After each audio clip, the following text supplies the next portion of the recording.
আরাম সেগুন কাঠের পুরো কেমন হয়েছে কমেন্টে জানাবে তোমরা।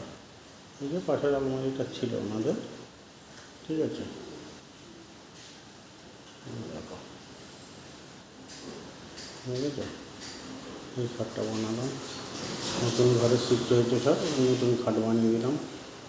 কেমন হয়েছে কমেন্টে তোমরা জানিও। দেখো পাশের বাড়ি আলমারিটা ওনাদের, সবটা দেখাচ্ছি।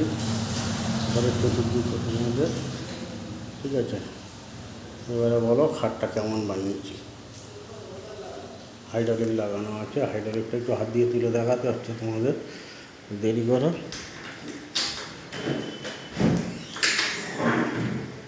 দেখো ভিতরেরটা দেখো ভালো করে, ঠিক আছে। এবার আমি হাইড্রোলিকটা যেহেতু এক হাতে তুলেছি, এক হাতে ক্যামেরা তুলেছি, তোমাদের দেখাতে একটু প্রবলেম হচ্ছে, বুঝতে পারছি, কিন্তু কিছু করার নেই।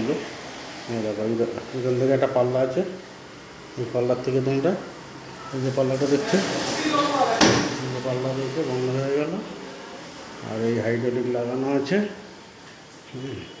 তা তোমাদের যদি কারোর কোনো সময় খাটের প্রয়োজন হয় আমাকে বললে আমি বানিয়ে দিতে পারবো, করে দিয়ে আসতে পারবো। দেখো খাটের ডিজাইনটা দেখো, শুধু একবার কেমন হয়েছে শুধু একবার বলো।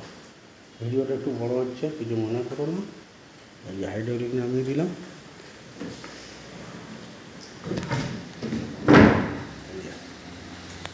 Thank you.